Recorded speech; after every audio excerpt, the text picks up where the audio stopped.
All right, so tonight we're on page 184 of the Gospel. We're going to read pick up on Friday, March 9th, 1883. And Thakur was talking in the last day about sannyas and the path of householders and the path of renunciates. And he just kind of ended by making the statement that the householder path learns its or sees its renunciation or gets inspired in its renunciation by those on the monastic path, and so that we all inspire each other along and keep each other going. I think sometimes in spiritual life, I actually my friend Philip told me that when I first joined. I went through a lot of hopeless days because I just looked at the mess that I had dragged in with me to the monastery, and I just constantly felt this sense of, oh my God, what am I doing? It's like I felt like a dog barking at an airplane. It's just like such an ideal, and um, you know, it was a mess. It was a mess. I mean, I was a train wreck, of course, but the thing is that Philip said to me, he says the only difference between a holy man and a worldly man is that when the holy man falls off the horse, he just gets right back on and keeps going. He says the worldly man eventually gives up and doesn't get on the horse anymore. And I really took that to heart.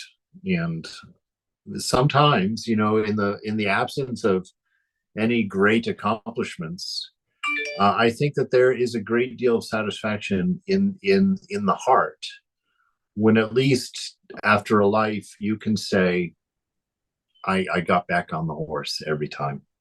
I kept trying. I never gave up. And there's a great beauty in that and a great satisfaction in that. I remember during my sannyas ceremony, which technically I'm not supposed to talk about, but in that sannyas ceremony, I was, sitting there around the fire, throwing, as you renounce everything, you dip the bell leaf in ghee and you throw it in the fire. And I'm sitting there. You go on for quite some time, just going through everything and renouncing in these Sanskrit chants and throwing this in the fire. And I remember being overcome with an emotion that was very interesting to me, because the reason that I was overcome is that the inner space, the inner experience of that whole process was so enormously beautiful and so enormously sacred and profound to me, even to me. And as I was sitting there, I began weeping, not for the feelings and not for the experience and not for any of that, but for the fact that I hadn't given up.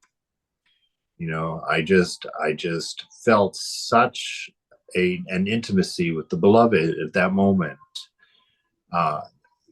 That moment in itself had made all of the years of struggle, the years of intensity in the monastery, profoundly worth it. And I share that just to encourage you. It's not about what we think we are; it's about what we are, and we are that divine light. And there's no sense in giving up. There's no sense in discouragement, because we're not becoming anything. We are returning home. We're coming to what we are and what we have always been. And that tenacity is a beautiful and inspiring part of our life. That ability to get up and trust in grace. It seems every time we fall or stumble in our spiritual life, or just see yet another fault in ourselves, as it comes along, uh, that could be something that breaks you down and something that discourages you and something that makes you distance from reality, from the truth, because it hurts to face these attachments and to face these shortcomings. But the beautiful thing of it is that, just like what we read the other day, that these things, these events of the world, when seen properly, actually can bring us closer, can bring us home. And so each time that you get up and get back on that horse again, you learn a little bit more about grace. You learn a little bit more about unconditioned love. And that will never disappoint you. That little bit that you learn each time that you get up and try and, look the Lord in the face again, as ashamed as it may be, or as hard as it may be, or as difficult as it may be, you've learned something a little bit more about love, and it will take you forward. It will move you to your divine nature. And so this is life, and so we inspire each other into it. About 9 o'clock in the morning, the master was seated in his room with Rakal, M, and a few other devotees. It was the day of the new moon. As usual with him on such days, Sri Ramakrishna entered again and again into communion with the Divine Mother.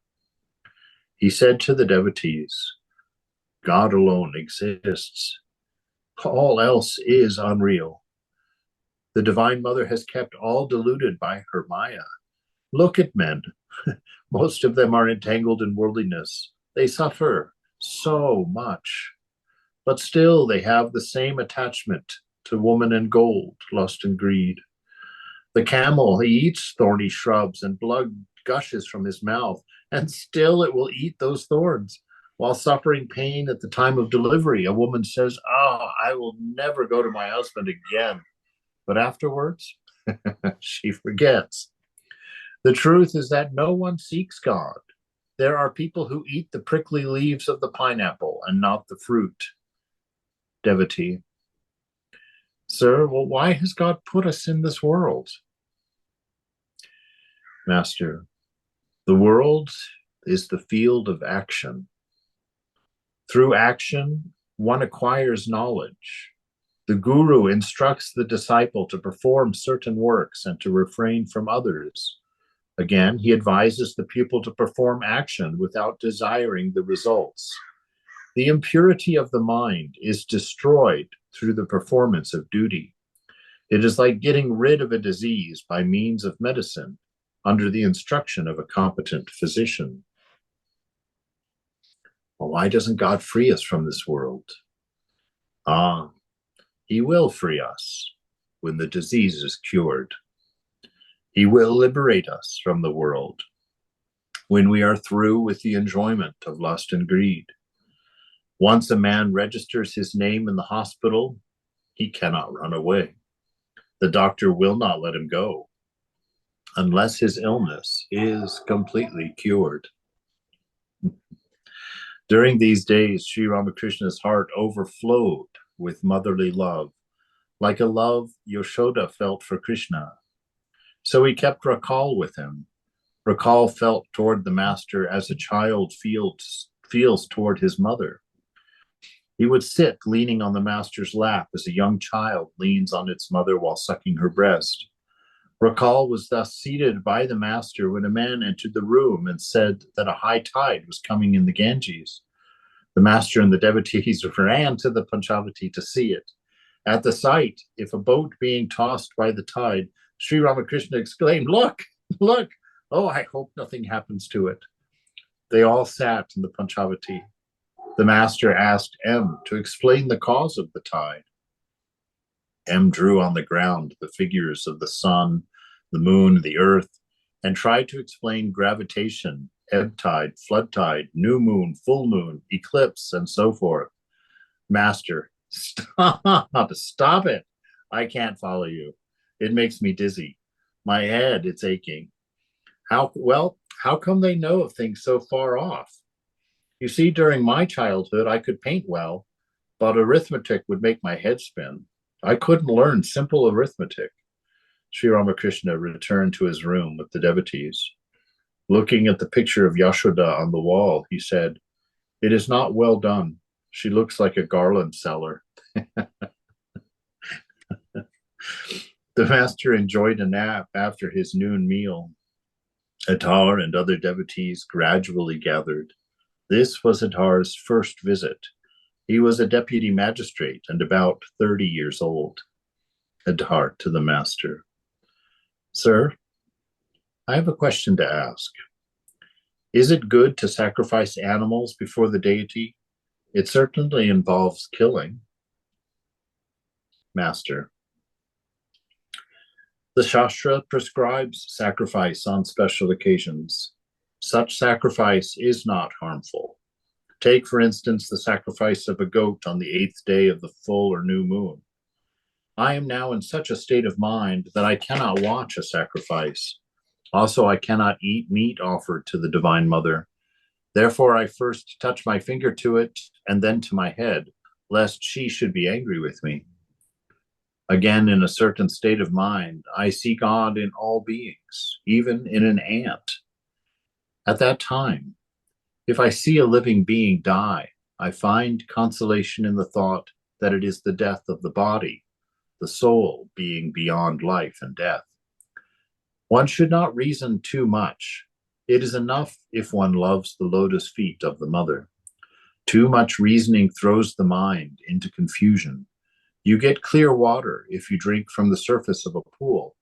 Put your hand deeper and stir the water, and it becomes muddy. Therefore, pray to God for devotion.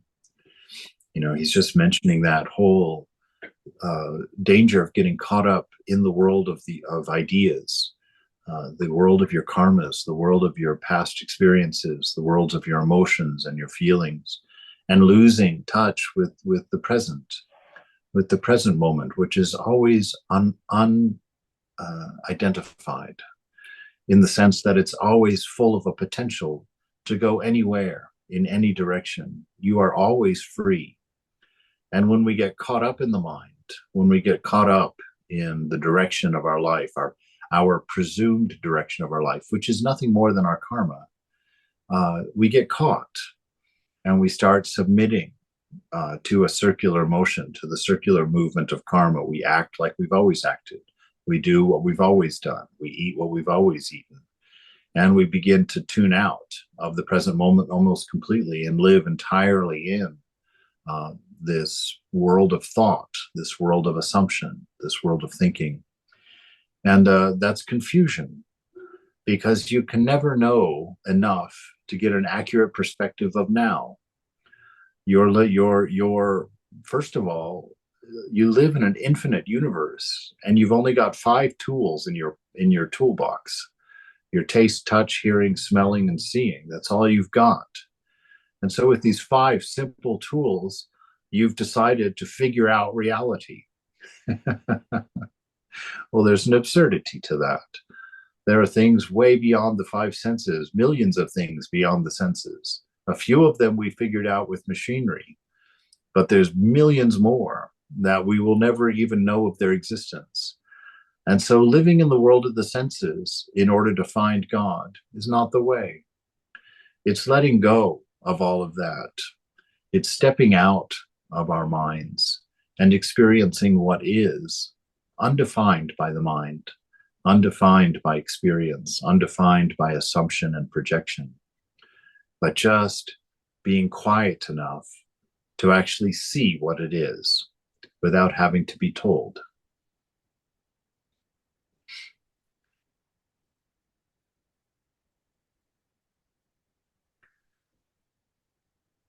Again, in a certain state of mind, I see God in all beings, even in an ant. At that time, if I see a living being die, I find consolation in the thought that it is the death of the body, the soul being beyond life and death. One should not reason too much. It is enough if one loves the lotus feet of the mother.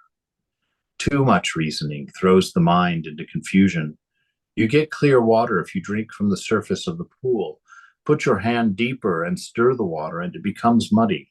Therefore, pray to God for devotion. Mother throws another thing in my mind, in a conversation that I had with Swami Prabhutananda. I had asked him if I could start some therapy, because I was dealing with some pretty severe depression way back then. This was like 2008 or something. And so I asked him at the lunch table, I told him, Maharaj, I think that I would like to speak with a therapist, just kind of help me along. And he was positive about it. I mean, who wouldn't be? So he was positive, he was positive about it, but he warned me. He said, see, quite often when you do such things, you go deeper into the mind to find explanations for why things are the way they are. And he says, quite honestly, I have learned in my life that the mind will make up answers on the spot for all of those questions. But there's no way to verify that that is really the reason that the mind is thinking the way that it's thinking in its moment.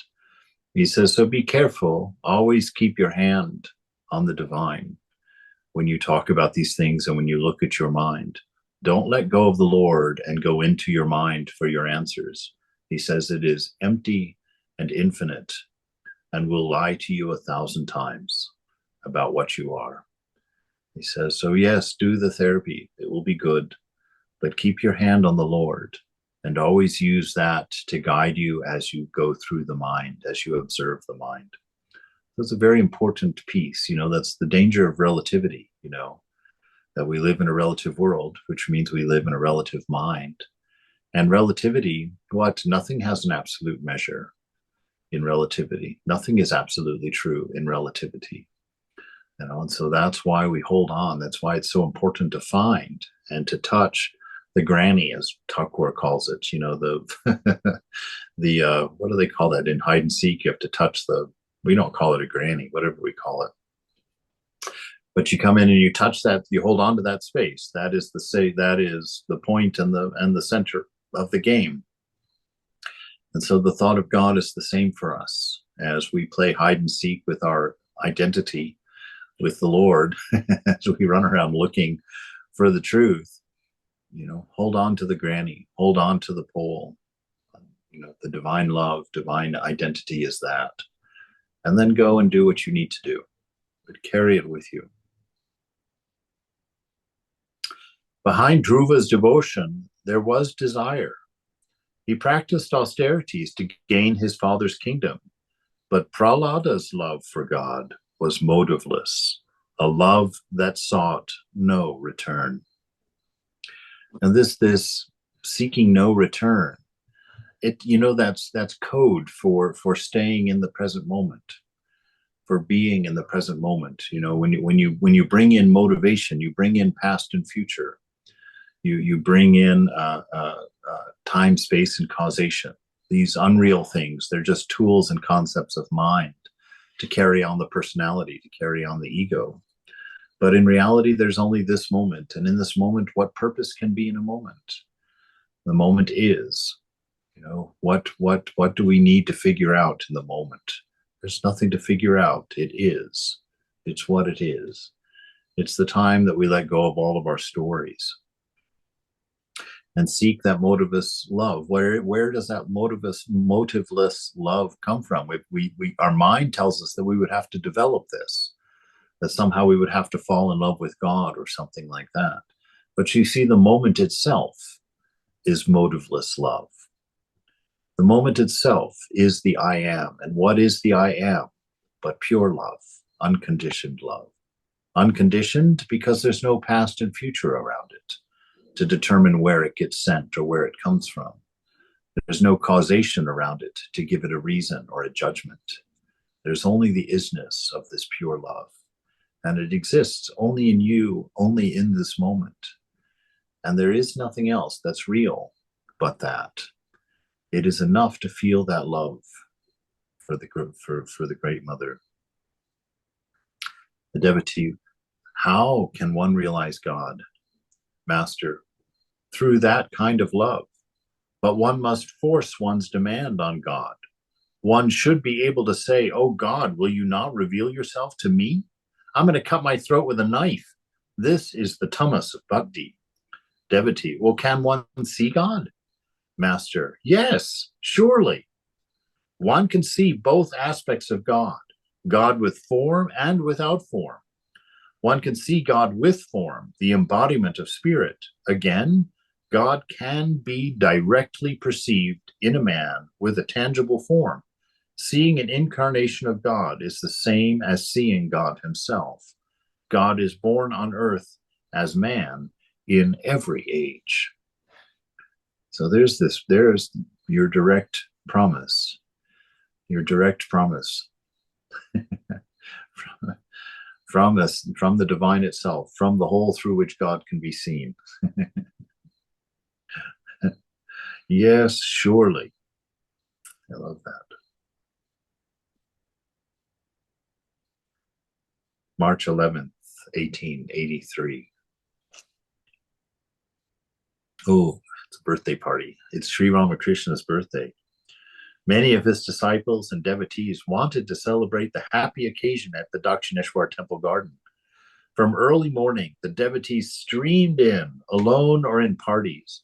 After the morning worship in the temples, sweet music was played in the Nahabat.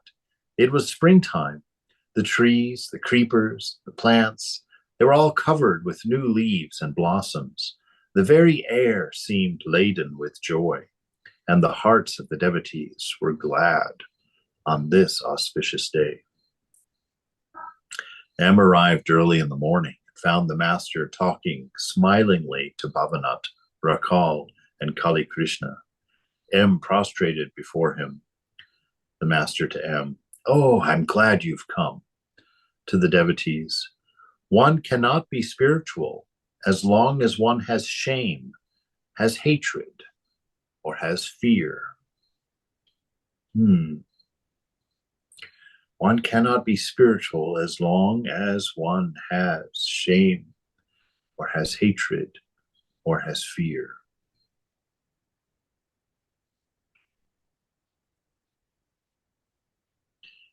Great will be the joy today, but those fools who will not sing or dance, mad with God's name, will never attain God. How can one feel any shame or fear when the names of God are sung? Now, sing, all of you. Bhavanat and his friend Kali Krishna sang, "Thrice blessed is this day of joy.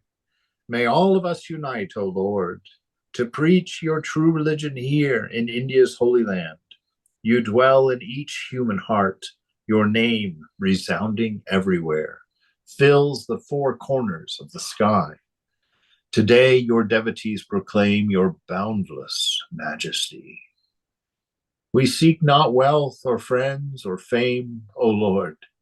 No other hope is ours. For you alone, your devotees long with unflagging love. Safe at your feet, what fear have we of death or danger? We have found the fount of immortality. To you the victory, O Lord. To you the victory." Sri Ramakrishna listened to this song with folded hands. His mind soared to a far off realm. He remained absorbed in meditation a long time. After a while, Kali Krishna whispered something to Bhavanat. Then he bowed before the master and rose. Sri Ramakrishna was surprised. He asked, "Where are you going?" Bhavanat, "He's going away on a little business." Master, "What is it about?" Bhavanat, "He's going to Baranagar, the Workingmen's Institute." Master, "Well, it's his bad luck. A stream of bliss will flow here today." He could have enjoyed it. How unlucky. Sri Ramakrishna did not feel well, so he decided not to bathe in the Ganges. About 9 o'clock, a few jars of water were taken from the river, and with the help of the devotees, he finished his bath on the veranda east of his room. After bathing, the master put on a new wearing cloth, all the while chanting the name of God. See, that's how it's done. That's how it's done. Everything that we need to do, we just go on with the thought of the beloved, constant thought, the absorption in the presence, not an imagination of the presence, but a recognition of the presence, allowing everything that we're experiencing to point to God. That's the practice of the presence, allowing everything that is to point to the divine, to point to the beloved. We see that again and again. And that way, the bliss will flow today.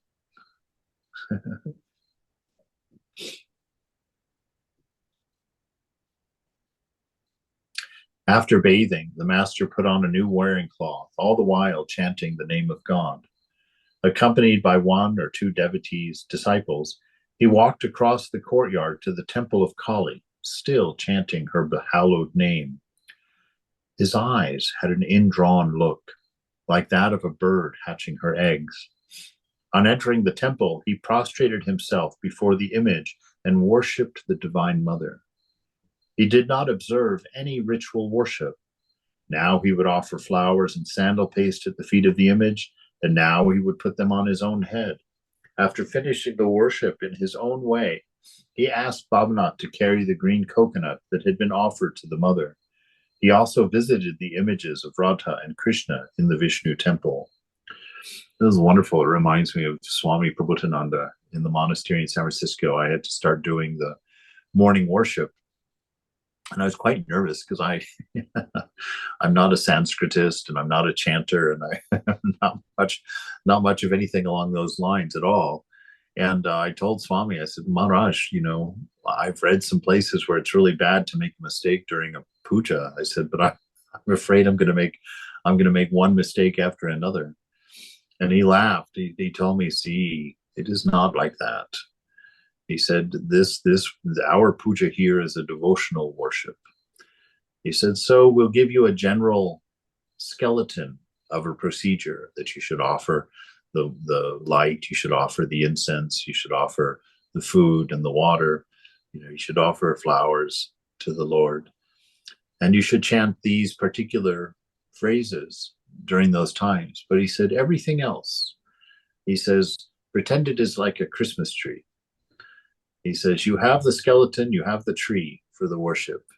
He says, but it's necessary to make it your own. He says, so you can write poetry and recite that in between these verses. You can sing songs in between these verses. He says, you can do anything that you like to show your love to the beloved. He said, but don't be afraid. Enjoy this worship. And so, that's how I was taught to do puja. And so, ironically, I have one of the strangest pujas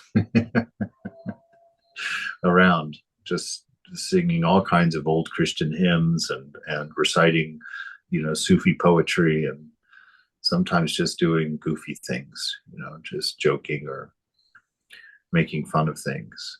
Because it's important that God is your own, that we don't take a box of God. We don't take a box of religion. We don't take someone else's ideas. We grow them. We learn them through our experience. We take in their teachings and we poke at them like Swami Vivekananda did. We question them. We rearrange them until they take integration with what we are. That's what happens during our times of quiet, our times of meditation, our times of pondering scripture as we read it. You have to take this foreign thing and you have to hold it and you have to test it and you have to bend it and play with it until it becomes your own, until you understand God from the inside out, from your life, from your being, not from our books and our reading and our hearing, but from life itself.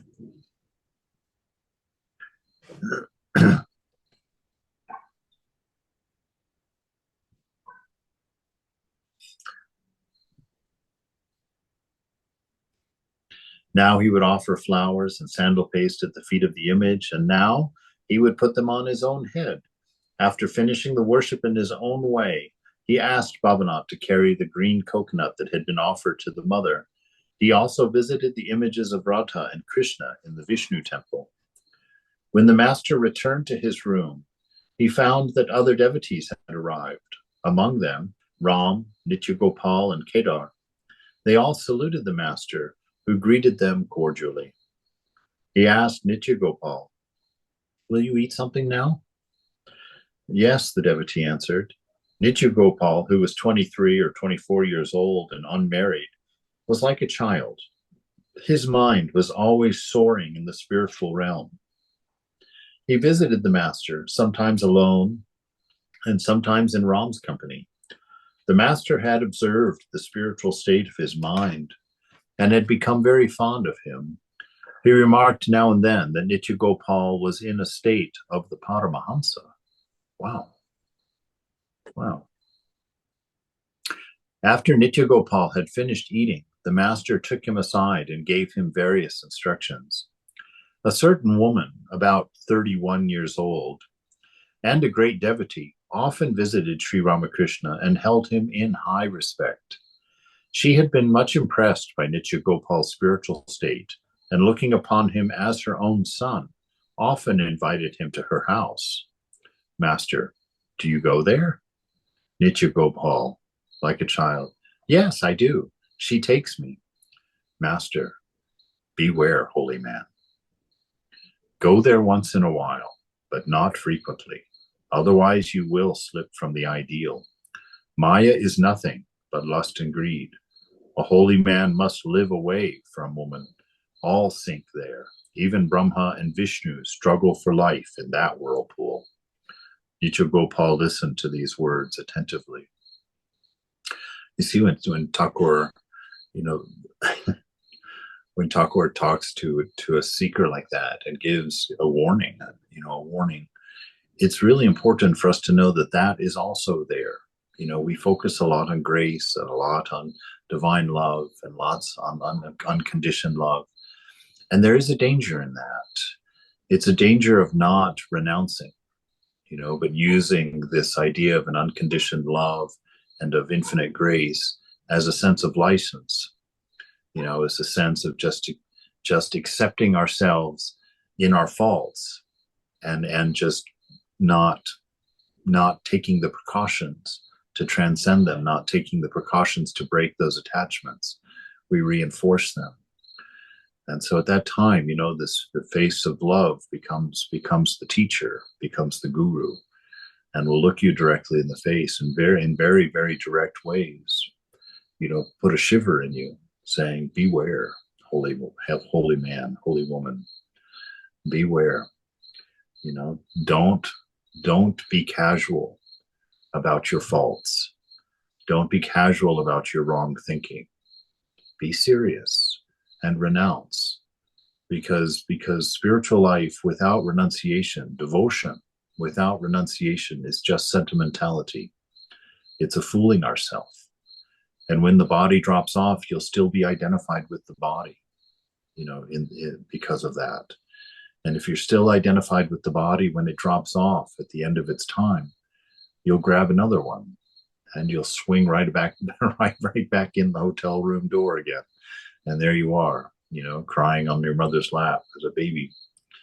You see, so we need this renunciation to be absolute, in as well as our trust in the love and grace, like that. But it is a serious thing in life. We must work out our knowledge of the divine. We must work at it.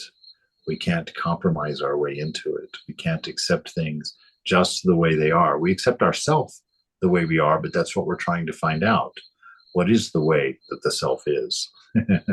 We can't just accept what we think our self is as the way, because in that we'll just get lost. We'll stay mired in this delusion. May I ask a question? Please. Okay, and if this is off topic, you can just answer it another time. So was the implication that this young man was going to be sexually attracted to this woman who was inviting him to her house? Yes. Okay. And how does this apply to American devotees, female devotees and male swamis? Like, are there some rules? I feel like if my swami is driving from point A to point B, am I not supposed to ask for a ride or like to join him? Because that would be a wonderful opportunity to fuck him. Are there like rules that one should? Well, I think the rule would be to ask the swami. Different swamis are in different states of being, and different swamis are following different practices and different observances. I know Swami Prabhupada would never get in the car with a woman. That was his practice. He came from a very orthodox background. Um, and so, knowing that, if you know that about the Swami, then you just respect that, and let it go. If he was a nun, it would be me that would be catching a ride with one of the other devotees. So respect the practice of the Swami, and find out what that practice is, and help him in it, encourage him in it. It's funny, because I don't think of myself as tempting. So yeah. No, I get that. I don't.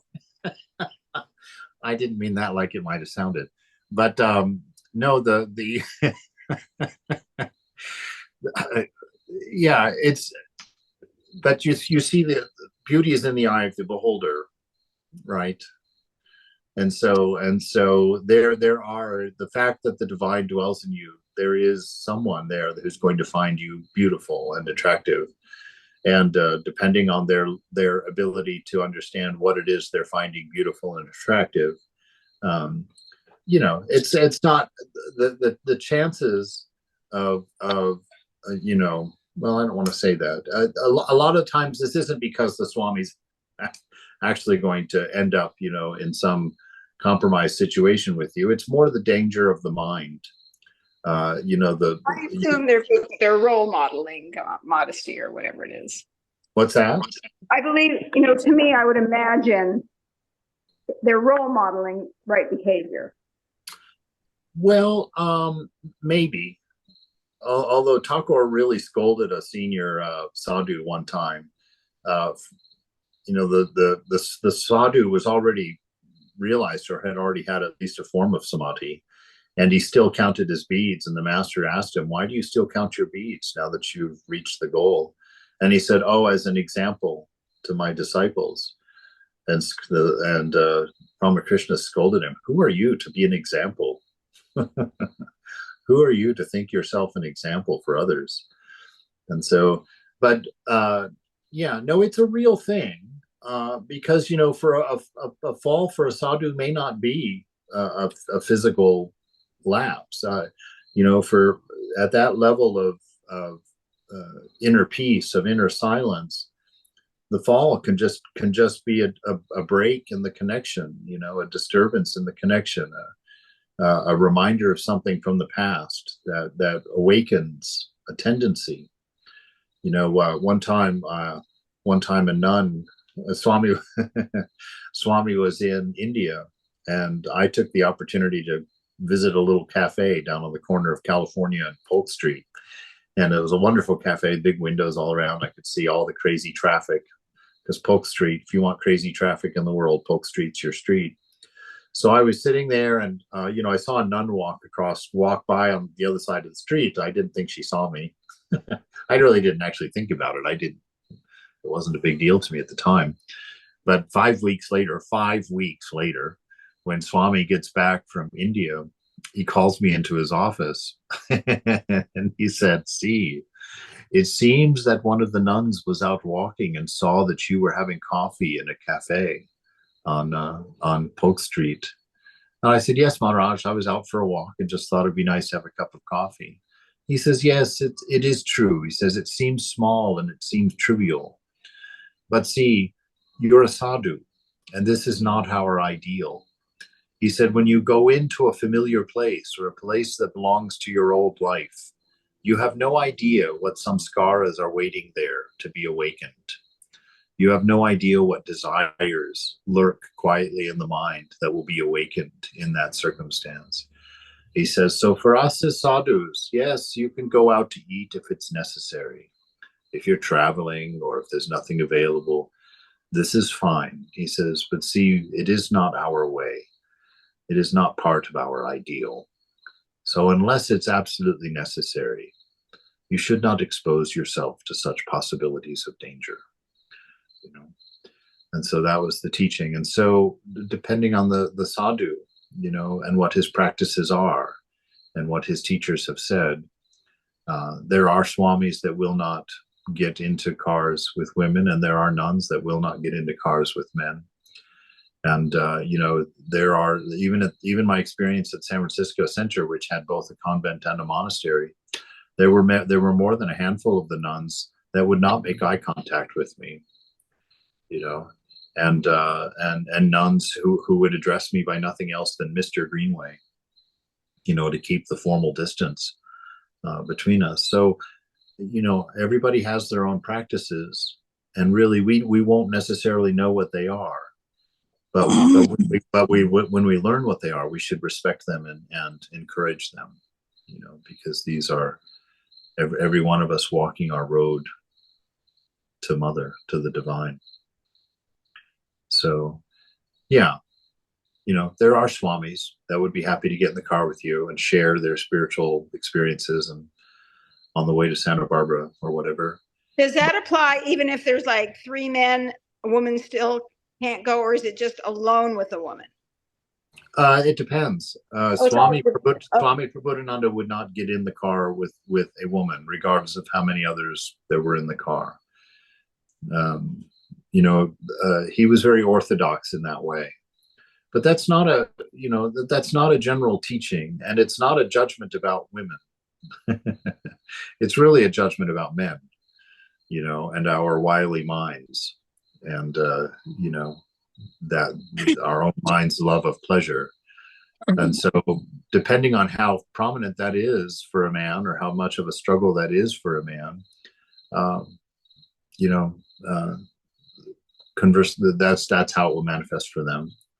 But because I feel the sensitivity in the question, because we don't like to make distinctions between the genders like that these days, and to make rules accordingly. But in spiritual life, as long as there's body identity, these things are important to pay attention to. Oh, Swami, it's not that. I just didn't want to make a mistake. Oh, right. Yeah, it's safer to assume that the Swami won't ride. Will appreciate just not a being asked. Yeah, well, and there's not that many. No. I think you can ask. I don't think there's a problem in asking. Well, of course, some swamis fresh from India might get offended by that. Who knows? But even then, there's no way to learn without asking, and it's important to ask. And it's important. I've often thought to give him a ride to the airport, but I will let that go. That kind of thing. Yeah, if you know that to be the case, then absolutely. Okay. Please go on, Swami. I feel like I've diverted the topic. Please go on. Well, I think it's a good conversation, though, because it is something that the devotees run into quite a bit. And, especially with the monks coming from India with a very different perspective on things. So, but yes, but if you're inspired to give somebody a ride, that's a service, and it's a beautiful thing. And if you don't know that the person's not interested, offer the ride and leave it up to them to maintain their boundaries. You don't have to figure out their boundaries and maintain them for them. It's perfectly fine, because it's a beautiful thing that you wanted to give him a ride to the airport. That's a wonderful thing. And the opportunity should be there. And perhaps Mother will open that opportunity in the spot, But if he said no in the past, then respect that. But if he hasn't said no and you don't know, offer and ask. Don't ever be shy about questions, for sure. There's no other way to know. Swami? Yes. Swami Brahmarupananda Swami B allowed me to give him a ride to Delaware a few times, at least 2, if not 3. And he went with a group of us. There was Tungama and Prafuladi. They'd all come. Yeah. It was so lovely. Yes, absolutely. See, that's why I say ask, unless you know. Because, Swami Vivekananda went camping for 2 weeks with like 5 women. Tent camping. He blew all manner of tradition right out the window. But he was Swami Vivekananda, so he had that kind of strength and confidence in himself.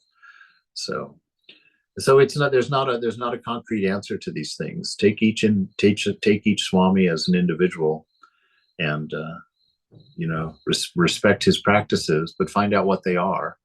Don't assume them, unless you want to. If that's part of your offering, to not offer because you assume, whatever. Anyway, you're right. We've talked enough. Everything has been said. All right. So a holy man must live away from woman. All sink there. Even Brahma and Vishnu struggle for life in that whirlpool. Nitya Gopal listened to these words attentively. M to himself. How strange. This young man has developed the state of a Paramahamsa, which is an incredibly high state of spiritual life. That is what the master says now and then. Is there still a possibility of his falling into danger in spite of his high spiritual state? What an austere rule is laid down for a sadhu. He may slip from his ideal by associating intimately with women. How can any ordinary man expect to attain liberation unless such a high ideal is set by holy men? The woman in question is very devout, but still there is danger. Now I understand why Chaitanya punished his disciple, the young Haridas, so severely. In spite of his teacher's prohibition, Haridas conversed with a widow devotee, but he was a sannyasi. Therefore, Chaitanya banished him. What a severe punishment! How hard is the rule for one who has accepted the life of renunciation? Again, what love the master cherishes for his devotee. He is warning him even now, lest he should run into danger in the future. Beware, holy man. These words of the master echoed in the hearts of the devotees like the distant rumbling of thunder. And that's how we should take it. You know, these things from the master are meant to teach us in our own experience and in our own life. It's not necessarily to teach others in our presence. You know, the master is showing these things to you and to me. And again, you know, like we're doing, we have to wrestle with them. We have to find their proper place in ourself as we make our way forward. The master went with the devotees to the northeast veranda of his room. Among them was a householder from the village of Dakshineshwar, who studied Vedanta philosophy at home. Well, that's a dangerous thing. He had been discussing Om with Kedar before the master. He said, this eternal word, the Anahata Shabda, is ever present both within and without. Master, but the word is not enough. There must be something indicated by the word. Can your name alone make me happy? Complete happiness is not possible for me unless I see you. Devotee, the eternal word itself is Brahman. Master, to Kedar, oh, don't you understand? He upholds the doctrine of the rishis of olden times. They once said to Rama, "O Rama, we know you only as the son of Dasaratha. Let sages like Bharadvaja worship you as God incarnate. We want to realize Brahman, the indivisible existence, knowledge, bliss, absolute." At these words, Rama smiled and went away. Kedar, those rishis could not recognize Rama as an incarnation of God. They must have been fools. Master, seriously, please don't say such things. People worship God according to their tastes and their temperaments. The mother cooks the same fish differently for her children, that each one may have what suits his stomach. For some, she cooks the rich rice dish of pilau, but not all the children can digest it. For those with weak stomachs, she prepares soup. Some again like fried fish or pickled fish. It depends on one's taste. The rishis followed the path of Jnana. Therefore, they sought to realize Brahman, the indivisible existence, knowledge, bliss, absolute. But those who follow the path of devotion seek an incarnation of God to enjoy the sweetness of bhakti. The darkness of the mind disappears when God is realized. In the Purana, it is said that it was as if 100 suns were shining when Rama entered the court. Why then weren't the courtiers burnt up? It was because the brilliance of Rama was not like that of a material object. As the lotus blooms when the sun rises, so the lotus of the heart of the people assembled in the court burst into blossom. As the master uttered these words, I can't help say this, but it's beautiful that Rama enters the room with the brightness of 1,000 suns, just that spiritual light in him, just such a radiant presence. And that's what the story is about. But what does Thakur do here? This is very important because we tend toward guru worship, which is good in the sense of honoring, respecting, and hearing the words of the guru. But Thakur here says, he brings it right back. He says, when the sun rises, the lotus heart of the people assembled in the court burst into blossom. So he's more interested in the effect of that on you. The presence of the avatar may be brilliant. It may be as bright as 1,000 suns coming into the room, but that is not the point of the avatar. The point of the avatar is not just to walk in the room and dazzle everyone. He wants to bring your heart into a full blossom.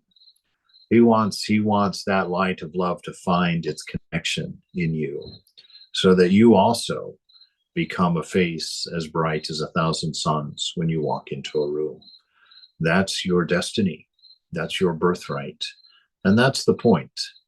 So always remember that. The guru is wonderful, but the effect of the guru is more wonderful. The point of the guru is the light that opens the heart within you, the effect of that love within you. And so when you're worshiping the divine, it's not just a matter of throwing out these wonderful thoughts and ideas about the divine. It's about letting the heart open, letting that connection go deep, let it run firmly, beneath the mind, deeply into the very bones of your samskaras. As the master uttered these words, standing before the devotees, he suddenly fell into an ecstatic mood. His mind, withdrawn from the external objects. No sooner did he say, the lotus of the heart burst into blossom, than he went into deep samadhi. He stood motionless, his countenance beaming, and his lips parted with a smile. After a long time, he returned to the normal consciousness of the world. He drew a long breath and repeatedly chanted the name of Rama, every word showering nectar into the hearts of the devotees. The master sat down, the others seating themselves around him. Master to the devotees, ordinary people do not recognize the advent of the incarnation of God. He comes in secret. Only a few of his intimate disciples can recognize him. That Rama was both Brahman absolute and a perfect incarnation of God in human form was known only to 12 rishis. The other sages said to him, Rama, we know you only as Dasaratha's son. Can everyone comprehend Brahman, the indivisible, existence, knowledge, bliss, absolute?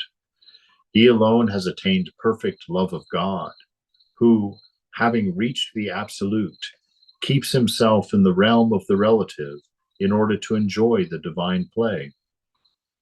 A man can describe the ways and activities of the Queen if he has previously visited her in England.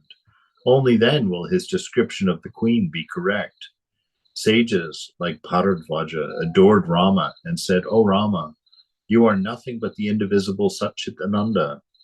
You have appeared before us as a human being, yet you look like a man because you have shrouded yourself with your own Maya.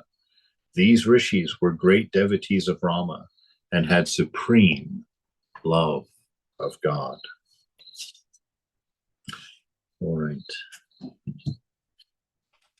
This is where we will pause.